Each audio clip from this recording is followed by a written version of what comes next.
Halo sahabatku. Selamat datang kembali di channel Cerita Momo. Apa kabar kalian semua hari ini? Semoga selalu sehat dan bahagia ya. Tapi hati-hati, kisah yang akan Momo bawakan hari ini mungkin akan membuat darah kalian mendidih. Coba bayangkan, kalian diajak suami dan mertua ke ruang bawah tanah dengan alasan mau dikasih kejutan. Tapi ternyata, pintu besi dikunci, lampu dimatikan, dan kalian ditinggal begitu saja di sana tanpa makanan dan minuman. Jahat banget, kan? Itulah yang dialami oleh Brenda dan ibunya, Bu Atik. Suami dan mertuanya yang serakah berpikir mereka sudah menang. Tapi, mereka salah besar. Mereka tidak tahu kalau di dinding ruang bawah tanah itu tersimpan rahasia besar yang akan mengubah posisi korban menjadi sang pengendali. Siap-siap melihat karma instan yang bikin puas. Nah, sebelum kita masuk ke drama pembalasan dendam yang elegan ini, Momo minta dukungan kalian dulu ya. Jangan lupa tekan tombol like videonya dan subscribe channel ini. Lalu nyalakan loncengnya biar nggak ketinggalan cerita seru lainnya. Dan yuk, kita ramaikan kolom komentar. Absen dulu ya. Tulis nama kalian, asal kota, dan ketik kata, hadir. Momo pengen tahu nih, sahabat setia Momo ini asalnya dari mana saja? Sudah siap menahan emosi? Tarik napas dalam-dalam, mari kita masuk ke ceritanya. Suasana pagi itu terasa berbeda di rumah mewah yang sebenarnya milik Bu Atik. Namun ditinggali oleh Brenda dan suaminya, Henry. Tidak biasanya Henry bersikap sangat manis. Ia bahkan menyiapkan sarapan dan tersenyum lebar menyambut kedatangan ibu mertuanya, Bu Atik, yang baru saja tiba dari luar kota. Brenda merasa hatinya berbunga-bunga, mengira bahwa suaminya akhirnya berubah menjadi pria yang lebih perhatian. Bu Mini, ibu kandung Henry yang biasanya sinis dan ketus pada Brenda, hari ini juga terlihat aneh. Wajahnya dipenuhi senyum yang dipaksakan, seolah sedang menahan tawa kemenangan yang belum waktunya. Henry kemudian mengajak Brenda dan Bu Atik dengan nada antusias, menggandeng tangan Brenda erat, sementara tangan lainnya menuntun Bu Atik. Ia mengatakan bahwa dirinya dan ibunya sudah menyiapkan kejutan spesial di ruang bawah tanah yang baru saja direnovasi menjadi ruang santai keluarga. Brenda menatap ibunya, Bu Atik, dengan mata berbinar. Bu Atik hanya mengangguk pelan, meski sorot matanya yang tajam sempat melirik Bu Mini yang berjalan di belakang mereka dengan langkah terburu-buru.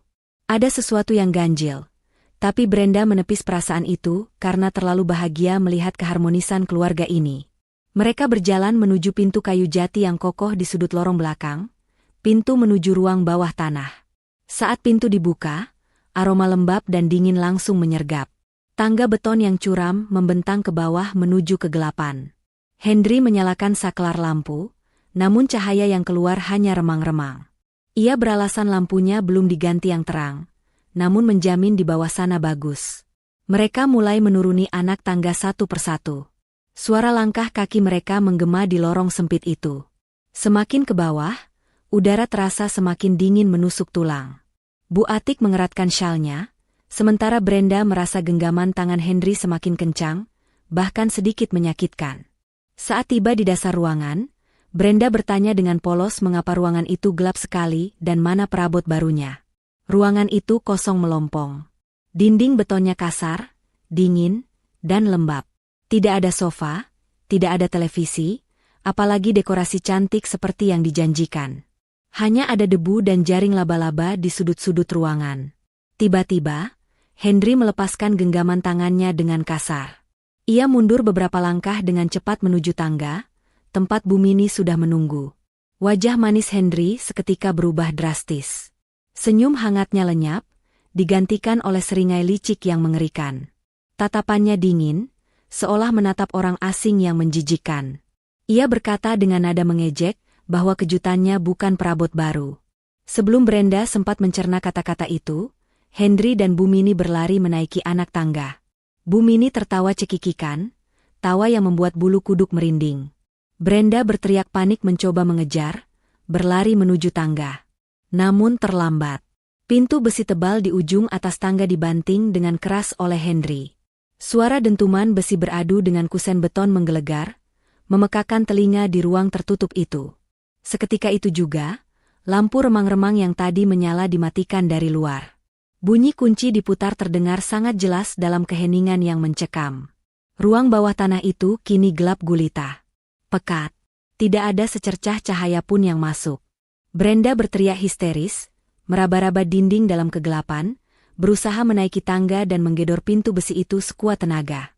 Ia memukul pintu besi yang dingin itu dengan kepalan tangannya hingga terasa sakit, memohon agar pintu dibuka. Namun, yang terdengar hanya suara tawa samar dari balik pintu tebal itu. Tawa Henry dan Bu Mini yang berpadu, terdengar sangat puas. Henry berseru dari balik pintu menyuruh Brenda menikmati kamar barunya. Bu Mini menambahkan dengan nada penuh kebencian, menyuruh Bu Atik menikmati sisa hidupnya di sana bersama anaknya yang manja. Brenda merosot di depan pintu. Kakinya lemas.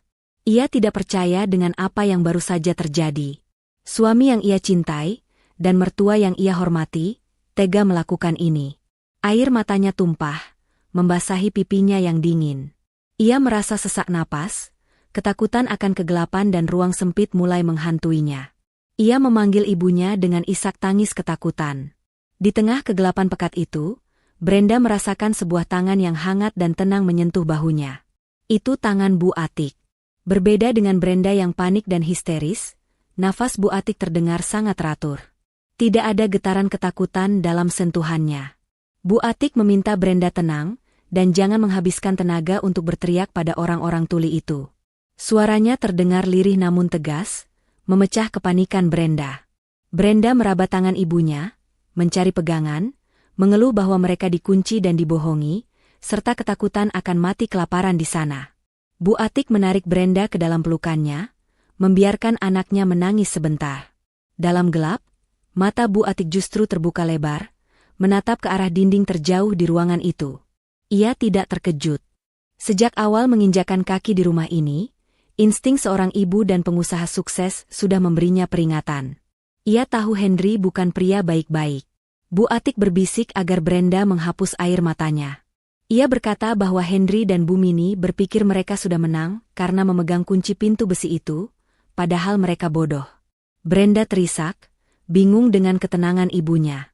Bu Atik melanjutkan ucapannya dengan penuh arti, bahwa mereka hanya tahu rumah ini dari luarnya saja, tapi lupa siapa yang membangun rumah ini dan siapa yang membayar setiap bata yang terpasang di sini. Keheningan di ruang bawah tanah yang gelap itu tiba-tiba pecah oleh suara dengung yang menyakitkan telinga.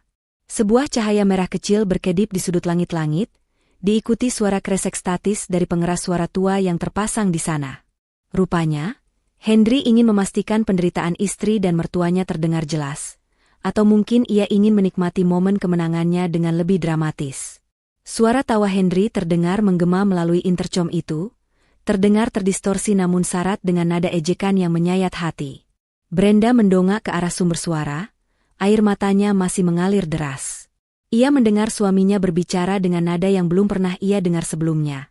Dingin, angkuh, dan penuh perhitungan. Henry mengatakan bahwa ia lelah bersandiwara menjadi suami yang baik dan menantu yang patuh. Ia mengaku muak harus pura-pura hormat pada Bu Atik setiap hari. Kata-kata itu meluncur tajam seperti sembilu, mengiris hati Brenda. Ternyata, selama 2 tahun pernikahan mereka, semua perhatian dan kasih sayang Henry hanyalah topeng belaka. Suara cempreng Bu Mini kemudian menyusul, menimpali ucapan anaknya. Dengan nada meremehkan, wanita tua itu berkata bahwa akhirnya ia bisa menyingkirkan beban tua di rumah ini.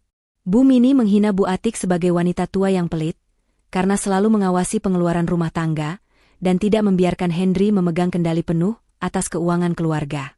Ia bahkan dengan lantang mengatakan bahwa rumah mewah ini seharusnya menjadi milik Henry sepenuhnya sebagai kepala keluarga, bukan dikuasai oleh mertua perempuan yang sok berkuasa.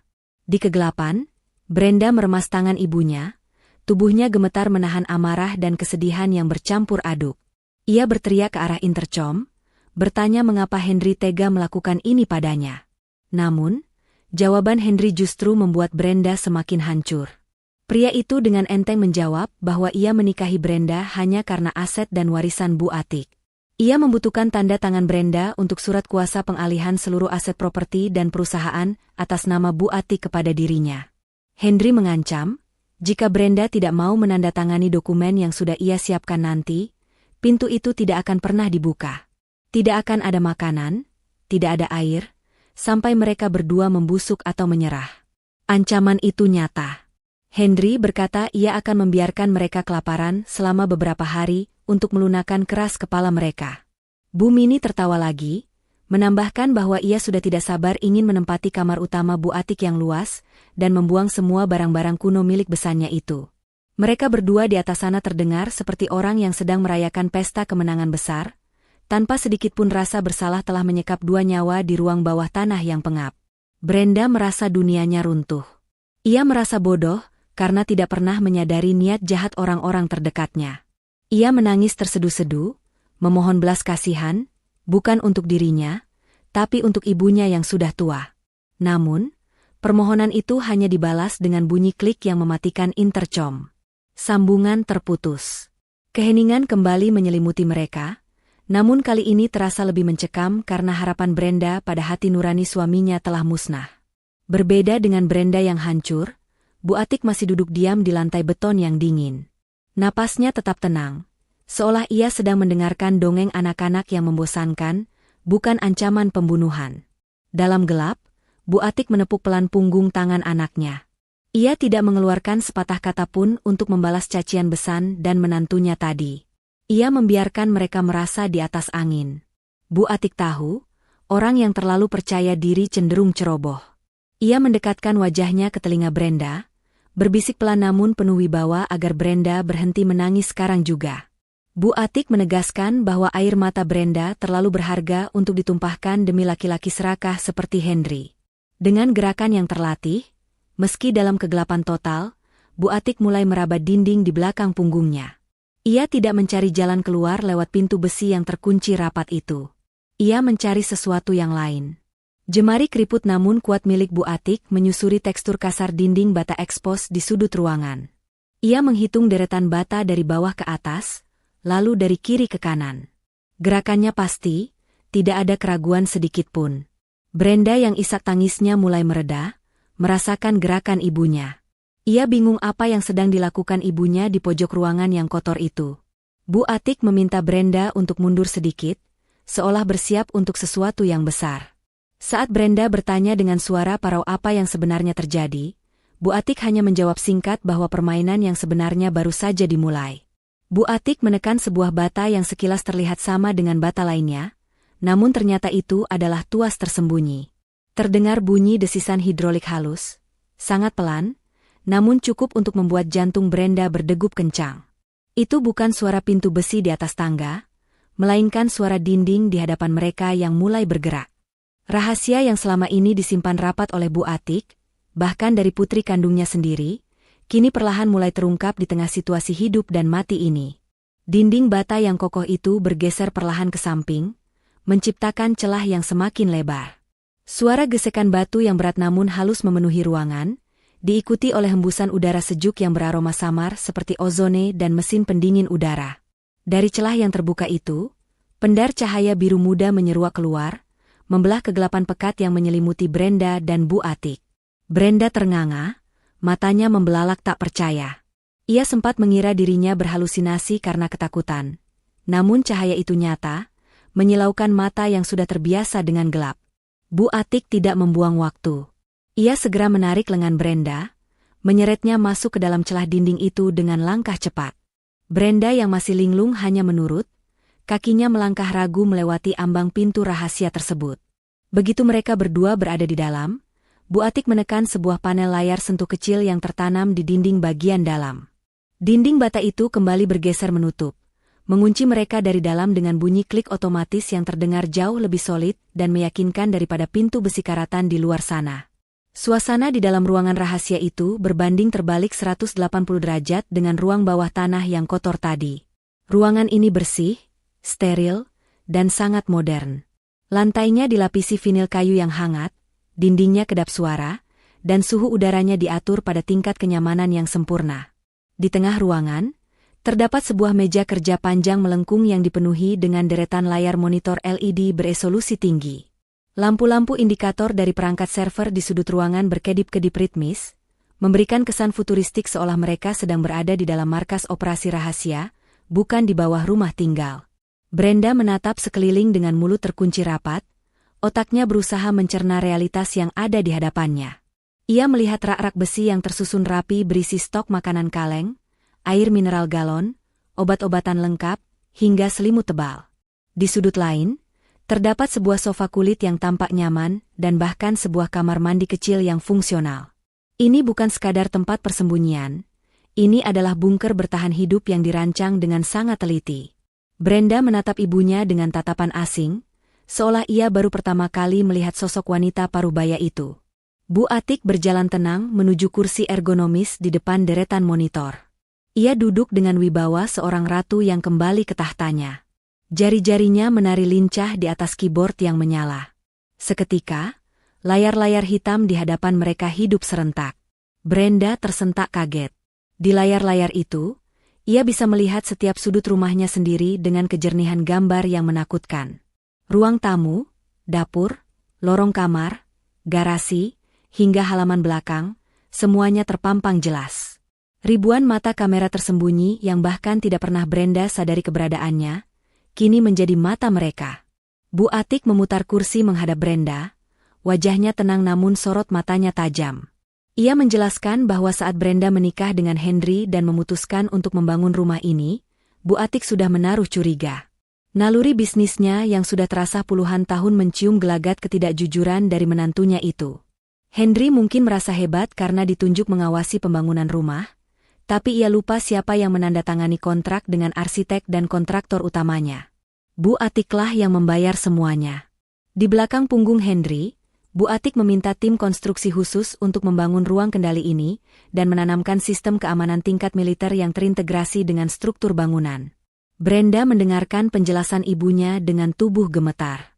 Ia merasa kagum sekaligus malu. Ia kagum karena ibunya begitu cerdas dan visioner, namun malu karena ia sendiri begitu buta oleh cinta hingga tidak menyadari betapa busuknya suaminya. Bu Atik berkata pelan bahwa ia berharap ruangan ini tidak akan pernah terpakai. Ia berharap kecurigaannya salah. Namun hari ini, Henry dan Bu Mini telah membuktikan bahwa firasat seorang ibu tidak pernah meleset. Mereka pikir mereka mengunci dua wanita lemah di gudang gelap. Padahal mereka justru menempatkan Brenda dan Bu Atik di pusat kendali, otak, rumah ini. Bu Atik kemudian menunjuk ke salah satu monitor besar di tengah. Di layar itu, terlihat jelas ruang tamu rumah mereka yang mewah. Henry sedang duduk santai di sofa kulit impor, sambil mengangkat kakinya ke atas meja, memegang gelas wine mahal milik Bu Atik. Di sampingnya, Bu Mini sedang sibuk memilah-milah perhiasan Brenda yang ia keluarkan paksa dari kotak perhiasan. Mereka tertawa-tawa, terlihat sangat puas dan tanpa beban. Pemandangan itu membuat darah Brenda mendidih. Rasa takut yang tadi melumpuhkannya kini perlahan berubah menjadi amarah yang membara. Namun, kejutan belum berakhir. Di layar monitor yang menampilkan akses pintu depan, Brenda melihat sebuah mobil asing berhenti. Seorang wanita muda turun dari mobil itu dengan gaya angkuh. Wanita itu mengenakan pakaian ketat dan membawa tas bermerek.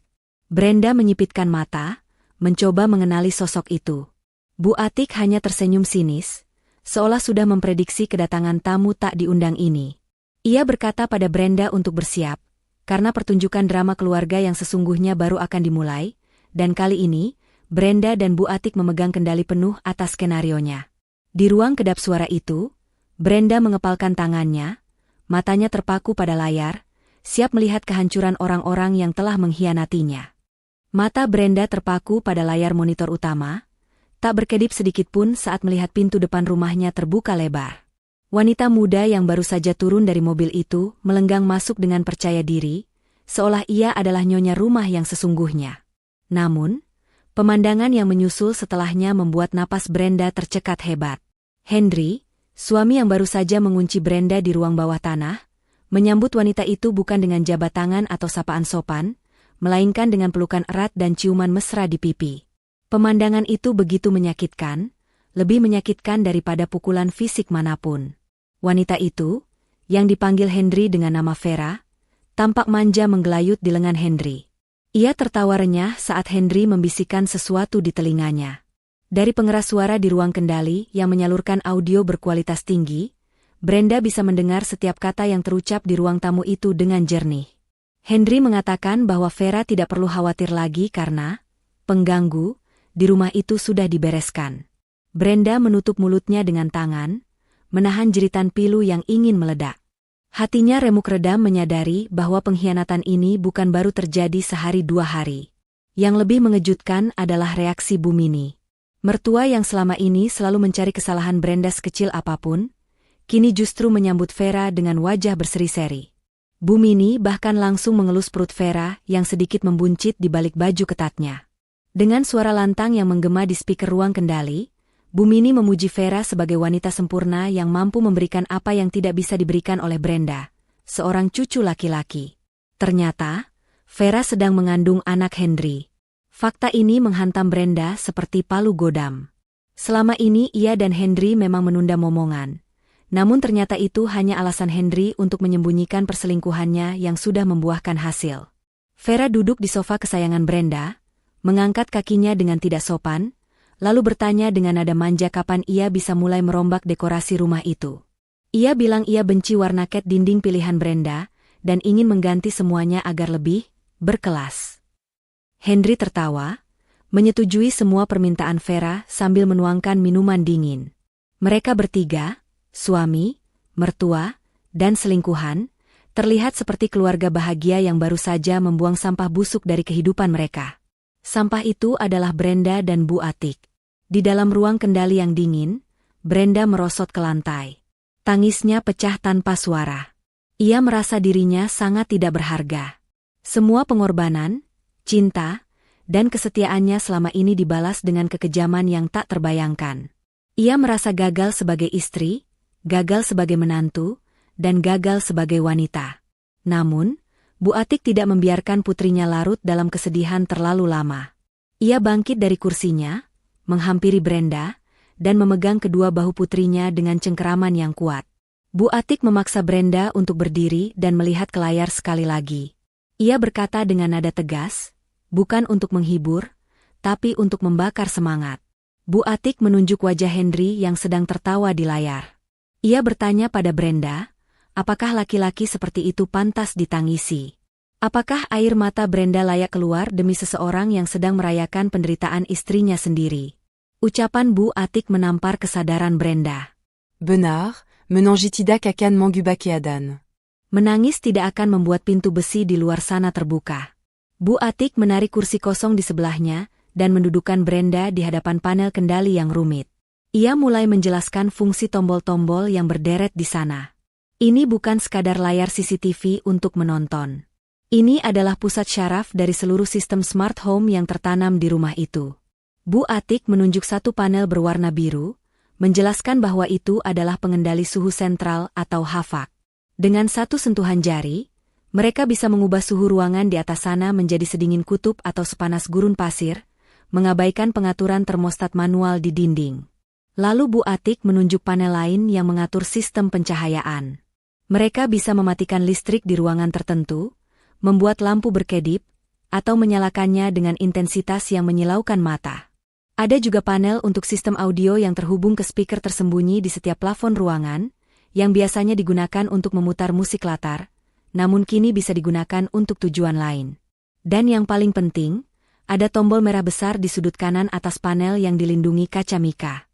Bu Atik menjelaskan bahwa itu adalah tombol darurat untuk sistem keamanan lockdown.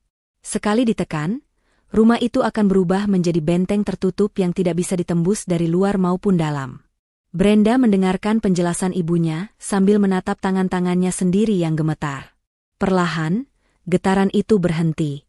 Rasa sakit di hatinya mulai memadat menjadi bola api kemarahan. Ia menatap layar monitor lagi, melihat Vera yang kini sedang memakan buah-buahan dari kulkas Brenda. Rasa iba pada diri sendiri lenyap, digantikan oleh keinginan kuat untuk membalas setiap detik rasa sakit yang ia rasakan. Brenda menoleh ke arah Bu Atik, tatapannya kini berubah tajam dan dingin, persis seperti tatapan ibunya. Ia bertanya pelan, tombol mana yang harus ia tekan pertama kali untuk menghapus senyum kemenangan di wajah mereka. Bu Atik tersenyum bangga, lalu menunjuk ke arah panel pengatur suhu. Waktunya bermain telah tiba.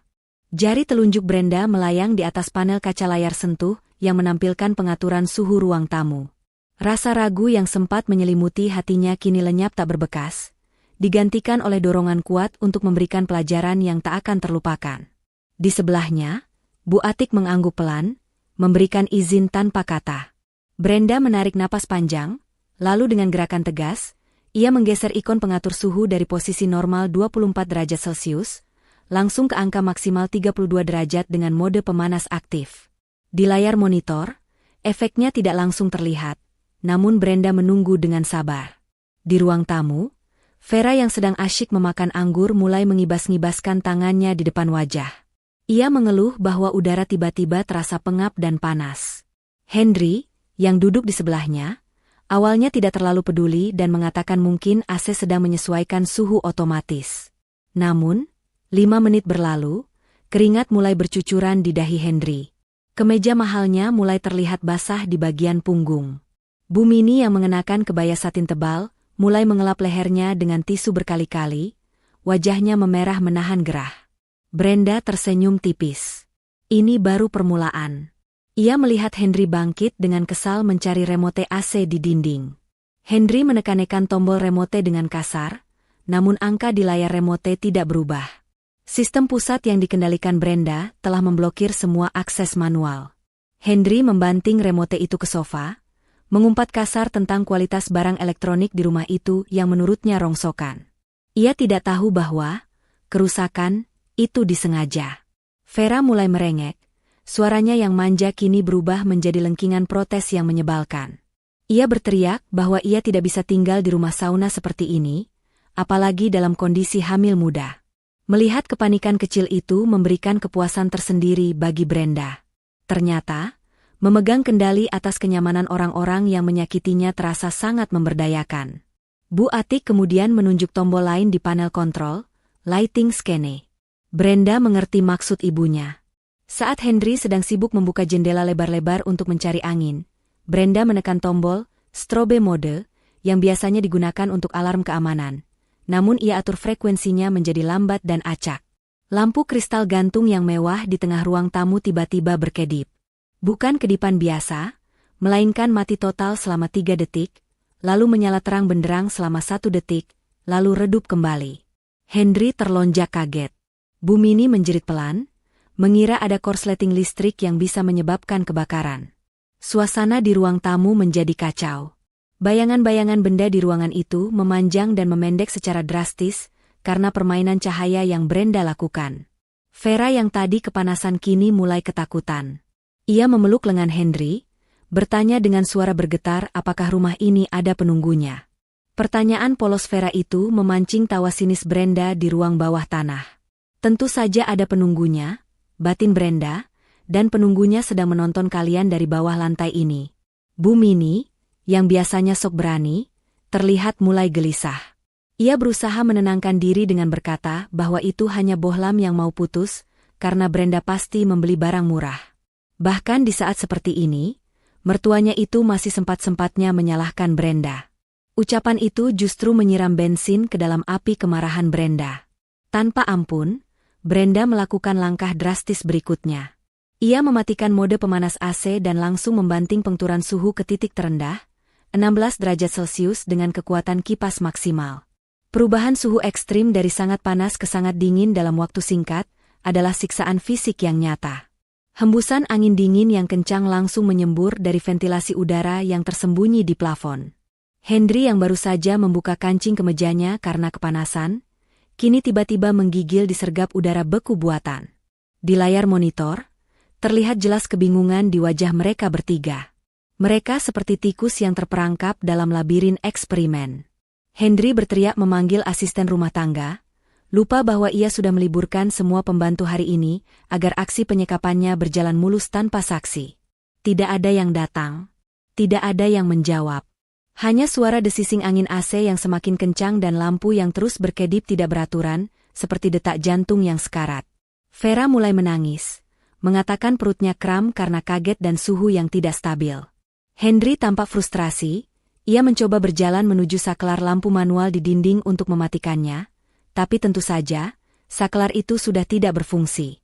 Brenda memainkan tombol on-off lampu utama dengan ritme yang membuat pusing siapa saja yang melihatnya.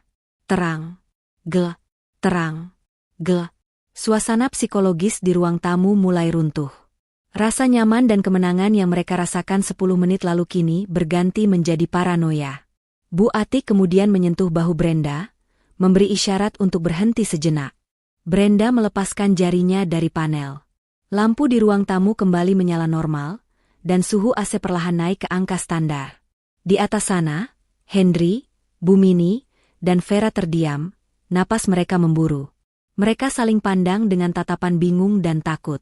Keheningan tiba-tiba itu justru lebih menakutkan daripada kekacauan sebelumnya. Mereka bertanya-tanya, apa yang sebenarnya terjadi? Apakah sudah selesai? Namun, Brenda tahu ini belum selesai.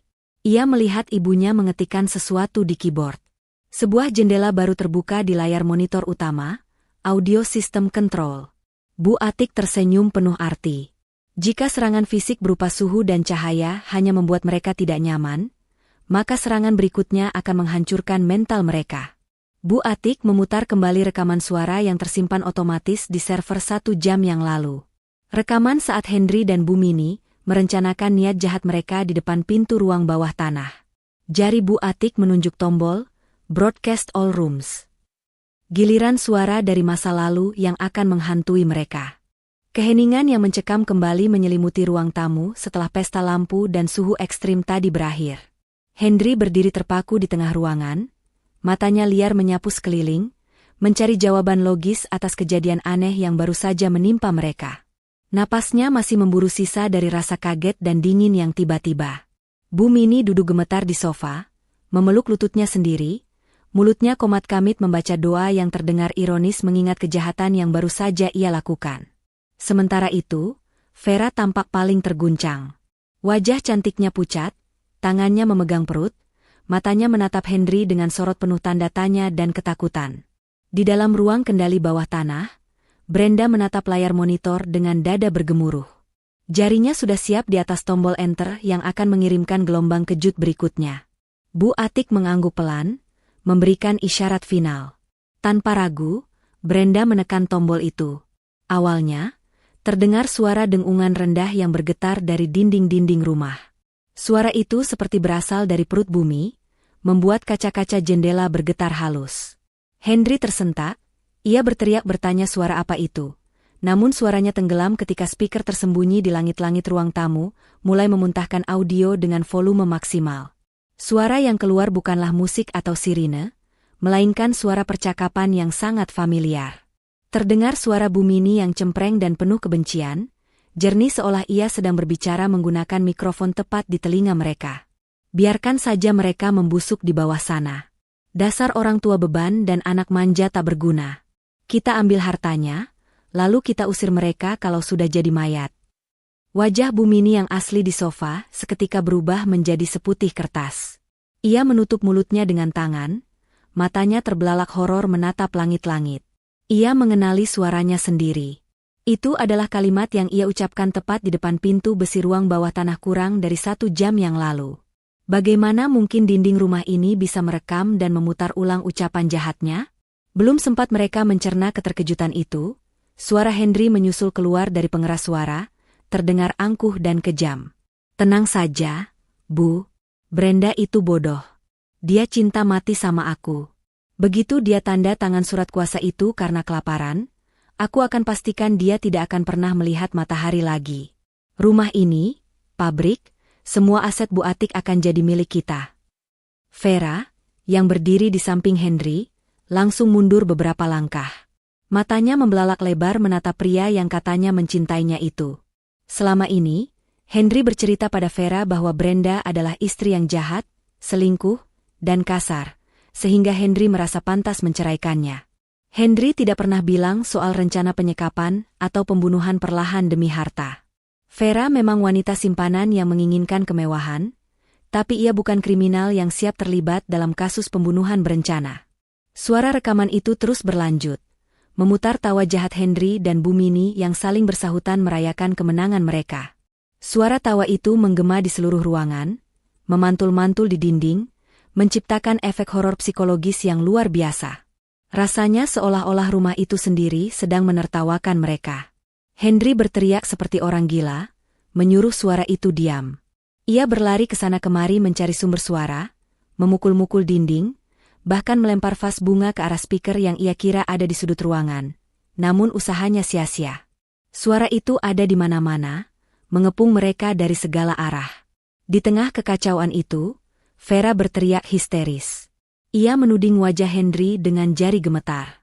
Ia bertanya dengan suara melengking, apakah Henry benar-benar mengunci istri dan ibu mertuanya di bawah tanah. Ia menuntut penjelasan, ketakutan mulai merayapi pikirannya bahwa jika Henry bisa sekejam itu pada istri sahnya, apa jaminan Henry tidak akan melakukan hal yang sama padanya jika ia sudah tidak berguna lagi. Henry berusaha mendekati Vera, mencoba memegang tangannya untuk menenangkan. Ia berdalih bahwa itu semua bohong, suara itu adalah rekaman editan, atau mungkin ada hantu yang mencoba mengadu domba mereka. Alasan yang konyol dan tidak masuk akal. Vera menepis tangan Henry dengan kasar. Ia melihat kilatan kekejaman di mata Henry yang tadi sempat ia dengar di rekaman. Kepercayaan Vera runtuh seketika. Bu Mini yang merasa terpojok tiba-tiba berteriak menyalahkan Vera. Ia menuduh Vera membawa sial ke rumah itu. Pertengkaran hebat pun pecah di antara mereka bertiga. Henry membentak ibunya agar diam, Vera menangis histeris minta pulang, dan Bu Mini terus meracau ketakutan tentang arwah gentayangan. Di ruang kendali, Brenda menatap layar monitor dengan perasaan campur aduk. Ada kepuasan melihat keretakan di antara para pengkhianat itu. Mereka mulai saling serang, saling curiga, dan saling menyalahkan. Persatuan mereka yang didasari keserakahan ternyata sangat rapuh. Namun di sisi lain, hati Brenda sakit melihat betapa mudahnya Henry berbohong bahkan saat buktinya sudah terpampang nyata di depan telinga. Bu Atik menepuk bahu Brenda, menyadarkannya dari lamunan. Ia berkata bahwa ini baru tahap penghancuran mental.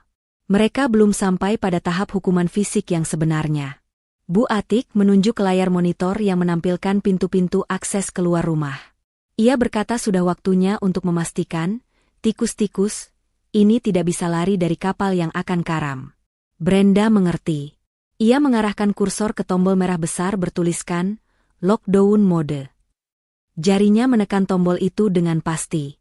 Di atas sana, suara mekanik berat mulai terdengar, menandakan mimpi buruk Henry yang sesungguhnya baru saja dimulai. Suara gemuruh berat terdengar seperti mesin raksasa yang sedang terbangun dari tidur panjangnya. Henry, yang baru saja hendak berlari menuju pintu utama untuk memeriksa keadaan luar, terhenti langkahnya. Ia merasakan getaran di lantai marmer di bawah kakinya. Sebelum ia sempat menyentuh gagang pintu, sebuah tirai besi tebal meluncur turun dari celah tersembunyi di kusen atas pintu. Tirai itu menghantam lantai dengan dentuman keras, menutup akses keluar sepenuhnya. Henry terlonjak mundur, wajahnya pucat pasi. Kepanikan seketika menyebar ke seluruh ruangan. Bukan hanya di pintu utama, suara gemuruh serupa terdengar dari setiap jendela. Jendela-jendela kaca besar yang memberikan pemandangan taman, satu persatu tertutup oleh rolling door baja otomatis. Cahaya matahari sore yang tadi menerangi ruangan perlahan lenyap, digantikan oleh kegelapan yang menyesakan. Dalam hitungan kurang dari 1 menit, rumah mewah bergaya modern itu telah berubah wujud menjadi benteng besi yang tertutup rapat, atau lebih tepatnya, sebuah penjara berteknologi tinggi. Vera menjerit histeris, berlari ke arah jendela terdekat dan memukul-mukul tirai besi itu dengan kepalan tangannya. Sia-sia. Baja itu terlalu kokoh. Bu Mini jatuh terduduk di lantai, kakinya gemetar hebat hingga tak sanggup menopang berat badannya. Ia meracau tidak jelas, mengira rumah ini sedang menelan mereka hidup-hidup sebagai hukuman karma. Henry, dengan sisa-sisa keberanian palsunya, mencoba mendobrak pintu utama dengan bahunya, namun pintu itu bergeming. Ia terjebak. Mereka semua terjebak. Di tengah kepanikan yang memuncak itu, sebuah suara tenang dan dingin terdengar dari pengeras suara, membelah kegaduhan mereka. Kali ini bukan rekaman. Itu suara langsung. Mau kemana, Mas? Bukannya kalian bilang ingin memiliki rumah ini seutuhnya? Sekarang, rumah ini benar-benar memeluk kalian erat-erat. Henry membeku. Ia mengenali suara itu. Itu suara Brenda. Tapi nadanya sangat berbeda. Tidak ada isak tangis, tidak ada nada memohon, dan tidak ada ketakutan. Suara itu terdengar berwibawa, tajam, dan penuh kendali. Henry mendongak, Matanya liar mencari kamera CCTV yang mungkin tersembunyi di sudut ruangan, sesuatu yang selama ini tidak pernah ia perhatikan. "Brenda? Kamu bagaimana bisa?" teriak Henry dengan suara parau. "Kamu di mana? Bukakan pintu ini. Jangan main-main sama aku."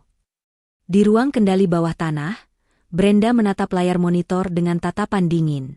Ia menekan tombol mikrofon sekali lagi, sudut bibirnya terangkat membentuk senyum sinis.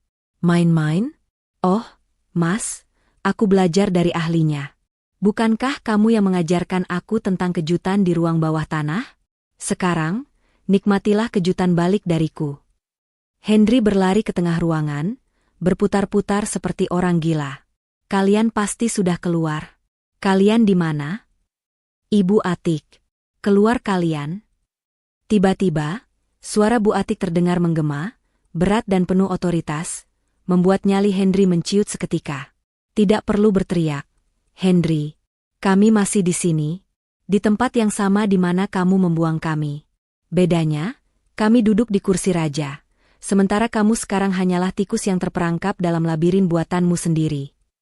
Vera yang mendengar percakapan itu langsung menyadari situasi gila yang sedang ia hadapi. Ia menatap Henry dengan tatapan nyalang. "Kamu bilang mereka dikurung di gudang. Kamu bilang mereka tidak bisa apa-apa. Kenapa mereka bisa mengunci kita di sini?" "Kamu bohong lagi sama aku," teriak Vera sambil mendorong dada Henry kasar. Henry menepis tangan Vera dengan kasar, wajahnya merah padam karena marah dan malu. "Diam kamu. Aku juga tidak tahu. Pasti ada yang salah dengan sistem rumah ini." "Tidak ada yang salah dengan sistem rumah ini, Henry." Suara Bu Ati kembali terdengar, kali ini nadanya lebih tajam. "Yang salah adalah otakmu yang terlalu serakah. Kamu pikir karena kamu mengawasi pembangunannya, kamu tahu segalanya? Kamu lupa, sertifikat tanah, biaya konstruksi, sampai sistem keamanan ini, semuanya dibayar pakai uang saya. Rumah ini patuh pada pemilik aslinya, bukan pada benalu seperti kamu." Bu Mini merangkak mendekati kaki Henry, memeluk kaki anaknya sambil menangis meraung-raung. "Henry, ibu takut, gelap, panas. Minta mereka bukakan pintunya, Nak. Ibu mau pulang. Ibu tidak mau harta ini lagi." Pemandangan itu terlihat menyedihkan sekaligus memuaskan bagi Brenda. Bu Mini yang angkuh, yang tadi dengan lantang menghina ibunya, kini merengek seperti anak kecil ketakutan. Namun, hati Brenda sudah membeku. Ia ingat betul bagaimana Bu Mini tadi tertawa saat pintu besi bawah tanah dikunci. Brenda mendekatkan mulutnya ke mikrofon lagi. "Simpan air matamu, Bu Mini. Pertunjukan belum selesai. Kalian bilang kalian lapar, kan? Sayangnya, persediaan makanan di kulkas baru saja saya kunci secara elektronik. Dan air keran UPS. Sepertinya saluran air utama baru saja saya matikan." Di layar monitor, Brenda melihat Henry berlari ke dapur. Ia membuka keran wastafel dengan kasar. Tidak ada air yang keluar, hanya desisan angin kosong. Ia beralih ke kulkas 2 pintu yang besar. Terkunci. Henry menarik gagang pintu kulkas itu sekuat tenaga hingga urat-urat lehernya menonjol. Tapi sistem penguncian magnetik yang dikendalikan dari ruang bawah tanah terlalu kuat untuk dilawan dengan tenaga manusia. Henry menendang kulkas itu dengan frustrasi, lalu berteriak ke arah langit-langit. "Brenda, jangan kurang ajar. Vera sedang hamil. Kalau terjadi apa-apa sama kandungannya, aku tuntut kamu." Brenda tertawa kecil, tawa yang terdengar getir. "Tuntut? Silakan. Tapi sebelum pengacara kamu datang, kamu harus bertahan hidup dulu di sana. Dan soal kehamilan, bukankah tadi kalian bilang Vera wanita kuat dan sempurna? Pasti dia kuat menahan haus beberapa jam, kan? Sama seperti kalian membiarkan ibuku yang tua kehausan di bawah tanah tadi." Situasi di ruang tamu semakin kacau. Vera mulai menangis histeris karena merasa terancam. Ia merasa terjebak dalam perang rumah tangga yang mengerikan. Ia mengambil tasnya, mengeluarkan ponsel, berniat menelepon polisi. Tapi saat ia melihat layar ponselnya, wajahnya semakin pucat. "Tidak ada sinyal. Henry, ponselku tidak ada sinyal." Henry buru-buru mengecek ponselnya sendiri. Sialan, tidak ada sinyal juga. Di ruang kendali, Bu Atik tersenyum sambil menunjuk sebuah alat kecil di samping monitor. Signal jammer. Alat pemutus sinyal seluler yang aktif secara otomatis saat mode lockdown dinyalakan. Mereka benar-benar terisolasi dari dunia luar.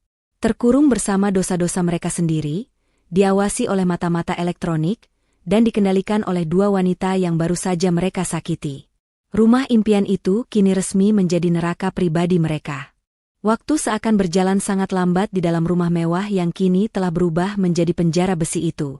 1 jam berlalu sejak mode lockdown diaktifkan, dan suasana di ruang tamu semakin mencekam.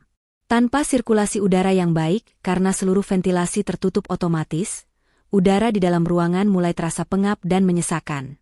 Oksigen menipis perlahan, bercampur dengan bau keringat dingin dari 3 manusia yang sedang dilanda kepanikan luar biasa. Henry, yang sedari tadi mondar-mandir seperti binatang buas yang terperangkap, akhirnya kehilangan kesabarannya. Ia menyambar sebuah kursi kayu jati berat dari ruang makan. Dengan teriakan kemarahan yang membahana, ia menghantamkan kursi itu sekuat tenaga ke arah jendela kaca besar yang tertutup tirai besi. Suara benturan keras terdengar menyakitkan telinga, disusul bunyi krak dari kaki kursi yang patah. Namun, tirai besi itu tidak bergeming sedikit pun. Bahkan tidak ada penyok yang berarti. Sistem keamanan yang dipasang Bu Atik adalah standar militer, dirancang untuk menahan serangan perampok bersenjata, apalagi hanya amukan seorang pria frustrasi. Melihat usahanya sia-sia, Henry melempar sisa kursi di tangannya ke lantai. Napasnya memburu, dadanya naik turun dengan cepat. Ia menoleh ke arah Vera yang kini duduk bersandar di dinding dengan wajah pucat dan penuh keringat. Makeup tebal wanita itu mulai luntur, memperlihatkan gurat ketakutan yang nyata. Vera menatap Henry bukan lagi dengan tatapan memuja, melainkan dengan tatapan penuh kebencian dan penyesalan. "Ini semua gara-gara kamu, Henry," teriak Vera tiba-tiba, suaranya parau karena kehausan. "Kamu bilang kamu yang pegang kendali. Kamu bilang istri kamu bodoh. Ternyata kamu yang bodoh. Sekarang lihat kita, terkurung seperti tikus. Aku hamil, Henry. Kalau bayiku kenapa-napa, aku tidak akan memaafkanmu." Henry yang sedang emosi langsung membalas bentakan Vera. "Diam kamu. Jangan cuma bisa menyalahkan. Bukannya kamu yang tadi semangat sekali mau menguasai rumah ini? Kamu yang minta kamar utama, kan? Nah, sekarang kamu dapat rumah ini seisinya, kenapa malah mengeluh?" Pertengkaran mereka semakin memanas. Topeng kemesraan yang selama ini mereka tunjukkan di depan Brenda hancur berkeping-keping saat dihadapkan pada situasi krisis. Vera akhirnya mengungkapkan isi hatinya yang paling jujur, bahwa ia mau bersama Henry hanya karena janji-janji manis tentang harta warisan Bu Atik. Ia tidak pernah benar-benar mencintai Henry. Mendengar pengakuan itu, harga diri Henry runtuh seketika. Ia merasa dikhianati oleh semua orang. Istrinya, ibunya, dan kini selingkuhannya. Di sudut lain ruangan, Bu Mini tampak semakin menyedihkan. Wanita tua itu terbatuk-batuk kering. Tenggorokannya terasa seperti terbakar karena dehidrasi dan ketakutan. Ia merangkak mendekati pintu dapur, berharap ada tetesan air yang tersisa di keran, namun nihil. Pipa air utama telah diputus total secara elektronik. Bu Mini mulai meracau, memanggil-manggil nama Brenda dengan nada memelas yang sangat kontras dengan caciannya beberapa jam lalu. "Brenda, menantuku yang baik, ibu haus. Nak, tolong ibu. Ibu janji akan baik sama kamu. Ibu akan suruh Henry usir perempuan gatal itu. Tolong kasih ibu air sedikit saja." Ratap Bu Mini sambil menggedor pelan pintu kulkas yang terkunci. Di ruang kendali, Brenda menyaksikan semua drama kehancuran itu dengan tatapan datar. Dulu, melihat Bu Mini menangis mungkin akan membuat hatinya luluh dan langsung berlari memberikan bantuan. Tapi tidak hari ini. Hatinya telah dikeraskan oleh pengkhianatan mereka yang begitu keji. Ia melihat bagaimana mereka saling memangsa satu sama lain saat terjepit. Tidak ada cinta, tidak ada kesetiaan, hanya kepentingan pribadi yang terancam. Bu Atik, yang sejak tadi sibuk dengan panel komunikasi di sudut ruangan, akhirnya meletakkan gagang telepon satelit yang terhubung langsung ke jaringan luar tanpa terpengaruh jamar. Ia memutar kursinya menghadap Brenda dan mengangguk tegas. "Pak Arman sudah bergerak," kata Bu Atik tenang. "Dia sudah menghubungi kepala kepolisian setempat. Mereka sedang dalam perjalanan kemari dengan surat perintah penangkapan lengkap. Bukti rekaman video dan audio yang kita kumpulkan sudah terkirim otomatis ke cloud server kantor pengacara.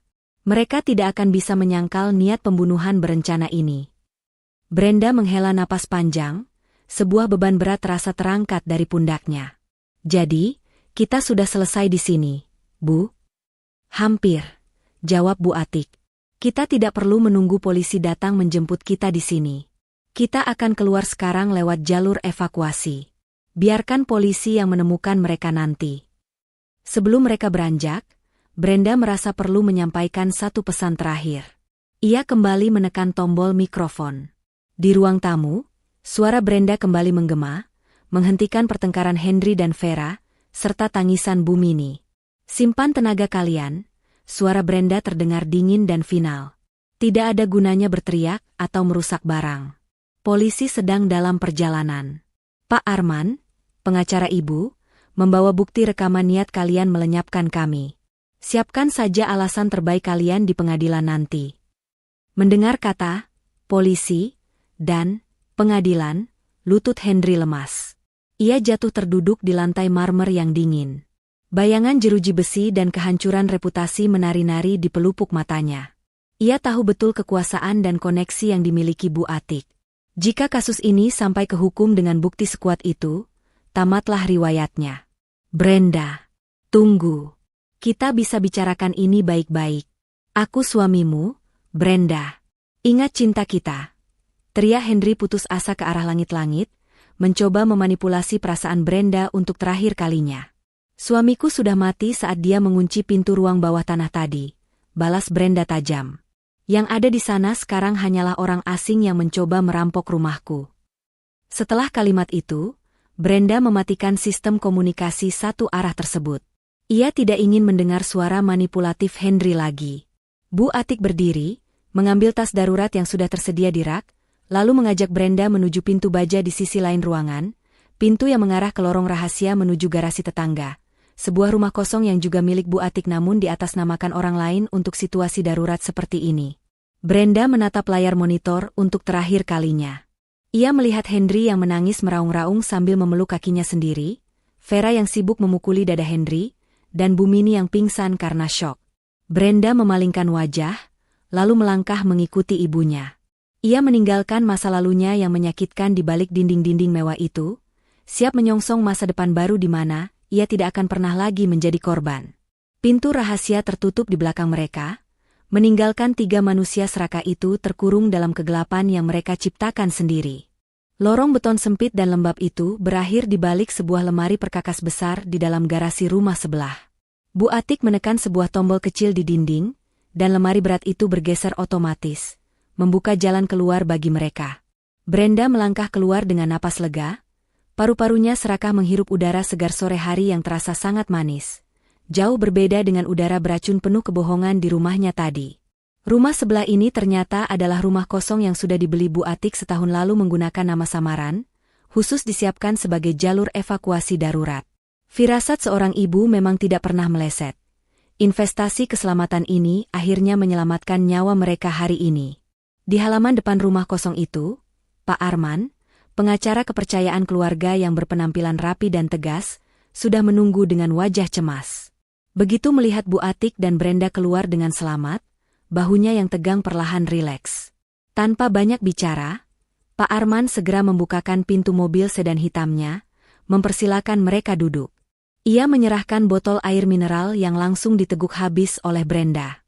Belum sempat Brenda mengatur napasnya yang masih memburu, suara sirine mobil polisi terdengar meraung-raung dari kejauhan, memecah keheningan kompleks perumahan elit itu. Raungan itu semakin dekat, semakin ramai, dan terdengar mendesak. Brenda mengintip dari balik kaca jendela mobil yang gelap. 3 mobil patroli polisi berhenti tepat di depan gerbang rumah mewahnya, rumah yang kini tampak seperti benteng besi raksasa karena seluruh pintu dan jendelanya tertutup rolling door baja. Tetangga-tetangga mulai berkerumun di trotoar, berbisik-bisik penasaran melihat pemandangan tidak biasa itu. Mereka menunjuk-nunjuk rumah Brenda yang tertutup rapat, bertanya-tanya kejahatan apa yang sedang terjadi di dalamnya. Di dalam rumah yang terkunci itu, Suara sirine polisi terdengar samar namun memberikan harapan palsu bagi Henry.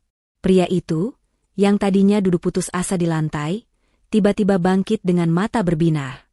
Ia mengira polisi datang karena laporan tetangga yang mendengar keributan, atau mungkin Vera berhasil mendapatkan sinyal sesaat. Henry berpikir ini adalah kesempatan emasnya. Ia akan memutarbalikkan fakta. Ia akan bilang pada polisi bahwa istrinya gila dan menyekap mereka. Henry berteriak pada Bumini dan Vera untuk bersiap memasang wajah paling menyedihkan agar polisi iba. "Kita selamat." Polisi datang. Seru Henry sambil berlari mendekati pintu utama yang masih tertutup besi. "Ayo, Bu, pasang muka sedih. Kita bilang Brenda yang mau membunuh kita." Namun, skenario licik di kepala Henry hancur berantakan ketika terdengar suara megafon dari luar. Suara tegas seorang petugas polisi menembus dinding rumah. "Saudara Henry dan Ibu Mini, kami tahu Anda di dalam. Menyerahlah dan jangan melakukan perlawanan. Kami sudah mengantongi bukti rekaman percobaan pembunuhan berencana." Wajah Henry yang tadi penuh harapan, seketika berubah menjadi abu-abu, seolah darah berhenti mengalir di tubuhnya. Kakinya lemas, lututnya goyah. Vera menjerit histeris mendengar kata, "pembunuhan berencana." Ia langsung menjauh dari Henry, tidak mau dikaitkan dengan kejahatan berat itu. Vera berteriak ke arah pintu, "Saya tidak ikut-ikutan, Pak. Saya cuma tamu." Henry yang melakukan semuanya. Di luar, Pak Arman menyerahkan sebuah tablet kepada kepala polisi. Tablet itu berisi kode akses darurat untuk membuka sistem keamanan rumah. Polisi mengangguk, lalu mengetikkan kode tersebut pada panel digital di dekat pagar. Perlahan, suara gemuruh mekanik kembali terdengar. Tirai besi yang menutup pintu utama dan jendela mulai bergerak naik. Cahaya matahari sore yang kemerahan perlahan masuk kembali ke dalam ruang tamu yang berantakan itu, menyinari wajah-wajah para pengkhianat yang kini pucat pasi. Saat pintu utama terbuka sepenuhnya, pemandangan di dalam sana sungguh menyedihkan. Henry berdiri mematung dengan kemeja basah kuyup oleh keringat, rambut acak-acakan, dan wajah penuh ketakutan. Bu Mini tergeletak lemas di sofa sambil memegangi dadanya, berpura-pura sakit jantung, sementara Vera menangis terseduh-seduh di pojok ruangan. Polisi tidak membuang waktu. 3 petugas berseragam lengkap langsung merangsek masuk dengan senjata siaga. Henry, yang refleks ingin lari ke arah polisi untuk membela diri, langsung dibekuk. Tangannya ditarik paksa ke belakang punggung, dan bunyi klik borgol besi terdengar sangat nyaring, mengakhiri kebebasannya. "Pak, ini salah paham. Istri saya yang gila. Dia mengunci kami," teriak Henry meronta-ronta, masih mencoba menyangkal meski sudah tertangkap basah. "Simpan penjelasan Anda untuk hakim, Pak Henry. Kami sudah melihat videonya. Anda mengunci istri dan mertua Anda di ruang bawah tanah dan berencana membiarkan mereka mati kelaparan," jawab petugas polisi dengan dingin sambil mendorong Henry keluar rumah. Bu Mini yang melihat anaknya ditangkap langsung histeris. Ia mencoba bangun dan memukul-mukul polisi dengan tenaga tuanya yang lemah. "Jangan bawa anak saya. Dia anak baik. Menantu saya yang kurang ajar. Lepaskan." Teriakannya yang cempreng justru membuat para tetangga yang menonton semakin yakin bahwa keluarga ini memang bermasalah. Seorang polisi wanita dengan tegas memegangi Bu Mini dan membawanya keluar, sementara Bu Mini terus meracau menyalahkan semua orang kecuali dirinya sendiri. Vera adalah yang paling kooperatif. Begitu melihat polisi, ia langsung mengangkat kedua tangannya tinggi-tinggi. "Saya saksi, Pak. Saya saksi. Saya lihat mereka merencanakan itu. Jangan tangkap saya lagi hamil." Vera berusaha menyelamatkan dirinya sendiri dengan menjual Henry saat itu juga. Polisi tetap membawanya untuk dimintai keterangan, menggiringnya keluar dengan kepala tertunduk malu. Proses penangkapan itu menjadi tontonan gratis bagi seluruh warga kompleks. Tetangga-tetangga yang selama ini mengenal Henry sebagai suami yang sopan dan santun, kini menatapnya dengan pandangan jijik. Bisik-bisik tetangga terdengar menyakitkan. Ternyata dia mau bunuh istrinya demi harta. Dasar suami tidak tahu diuntung. Kasihan Bu Brenda, untung selamat. Dari dalam mobil Pak Arman yang terparkir agak jauh namun memiliki sudut pandang jelas, Brenda menyaksikan semuanya tanpa berkedip. Ia melihat suaminya, pria yang pernah ia cintai sepenuh hati, kini diseret seperti kriminal kelas teri, dipermalukan di depan umum dengan tangan terborgol. Ia melihat ibu mertuanya yang angkuh kini, tampak seperti nenek tua yang menyedihkan. Tidak ada setetes pun air mata yang jatuh di pipi Brenda. Rasa sakit hatinya telah terbayar lunas. Bu Atik memegang tangan Brenda erat. "Puas, nak?" tanyanya pelan. Brenda mengangguk pelan, matanya menyiratkan kekuatan baru yang lahir dari pengkhianatan. "Sangat puas, Bu. Sekarang, rumah itu sudah bersih dari sampah. Kita bisa membuang semua barang bekas mereka dan memulai hidup baru." Mobil polisi satu persatu mulai meninggalkan halaman rumah, membawa pergi Henry, Bu Mini, dan Vera menuju kantor polisi untuk mempertanggungjawabkan perbuatan mereka. Suara sirine perlahan menjauh, menyisakan keheningan di sore itu. Brenda menyandarkan kepalanya di bahu ibunya. Badai sudah berlalu, dan ia berhasil keluar sebagai pemenang tanpa harus mengotori tangannya sendiri. Namun, masih ada satu hal terakhir yang harus ia lakukan untuk menutup lembaran kelam ini dengan sempurna. 1 bulan telah berlalu sejak insiden penyekapan yang menggemparkan kompleks perumahan elit itu. Hari ini, matahari bersinar cerah, namun tidak bagi Henry yang kini duduk di balik partisi kaca ruang kunjungan penjara. Wajah tampan yang dulu selalu ia banggakan kini tampak kusam, tirus, dan ditumbuhi brewok yang tidak terawat. Lingkaran hitam di bawah matanya menandakan ia tidak bisa tidur nyenyak di atas lantai sel yang keras dan dingin. Ia menunduk malu, tidak berani menatap sosok wanita anggun yang duduk di seberangnya. Brenda datang berkunjung hari ini, bukan untuk melepas rindu, melainkan untuk mengantarkan berkas terakhir yang harus ditandatangani Henry, akta cerai. Brenda tampil memukau dengan balutan blazer putih bersih dan riasan wajah yang segar, sangat kontras dengan kemeja tahanan berwarna oranye dekil yang dikenakan Henry. Di samping Brenda, Pak Arman meletakkan pena dan dokumen di atas meja. Dengan tangan gemetar, Henry meraih pena itu. Namun sebelum menandatanganinya, ia memberanikan diri menatap Brenda. Air mata menggenang di pelupuk matanya. Ia memohon dengan suara serak, meminta Brenda mencabut tuntutan pidana percobaan pembunuhan itu. Henry berjanji akan melakukan apa saja, bahkan menjadi pembantu seumur hidup di rumah Brenda, asalkan ia bisa bebas. Ia bercerita betapa mengerikannya kehidupan di penjara, bagaimana ia dipukuli oleh narapidana lain, dan bagaimana makanan di sana membuatnya sakit perut setiap hari. Brenda mendengarkan keluhan itu dengan wajah datar, tanpa ekspresi iba sedikitpun. Setelah Henry selesai merengek, Brenda hanya tersenyum tipis, senyum yang sangat dingin. Ia bertanya apakah Henry ingat bagaimana rasanya dikunci di ruang bawah tanah tanpa makanan dan air, dengan ketakutan akan mati perlahan.